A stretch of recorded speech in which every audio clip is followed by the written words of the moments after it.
In this video, I'm going to teach you how to create a 100% physical animation known as a flipbook using only paper and a few other materials. Basic materials you'll need. Paper.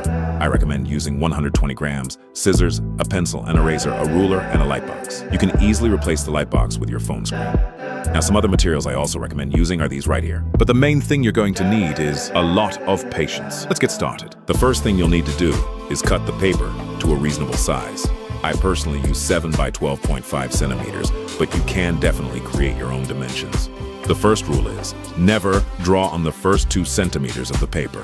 When it comes to traditional paper animation, your main reference will always be the previous frame. The secret is to place your current drawing over the previous one so you can trace it while slightly changing its position. If you want the cloud to move upwards, the drawing on the sheet underneath must be positioned higher than the previous one. And here is the result of the first few pages.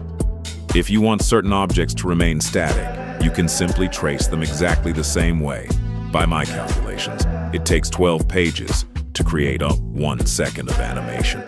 When it came to drawing the rain, I used the same technique. First, I drew the entire rain pattern at its maximum range on the page.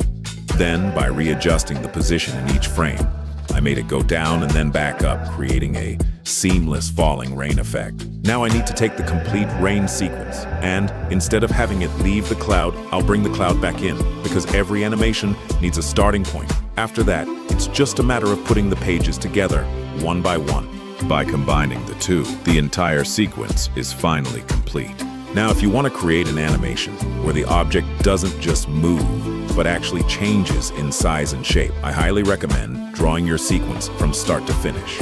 In this blooming flower animation, every single frame is unique, but when they all come together, they transform into one fluid motion. In other words, you just need your animation blueprint, then simply apply the differences frame by frame on each sheet.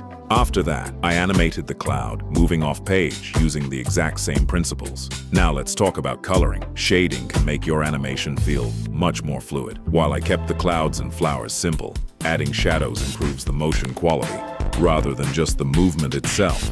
It's not strictly necessary, but it definitely levels up your work. Now you'll need to turn these sheets into a small book. I use bolts, nuts, and washers, but I've also used staplers, yarn, or even glue. I definitely recommend the bolts for the best feel. Also, don't forget the cover. You can use colored paper or cardstock. Personally, I like using thick recycled paper. The brown tone is perfect for painting a custom cover. And here's the final result. 69 pages for about 6 seconds of animation. It wasn't fast, but it's totally doable when you know the process, and once you start, you won't want to stop. Did you learn something new today? Let me know in the comments and drop a like. If you're interested, I can also teach you a shorter vertical animation. Check out the shorts on my channel. Links are in the description.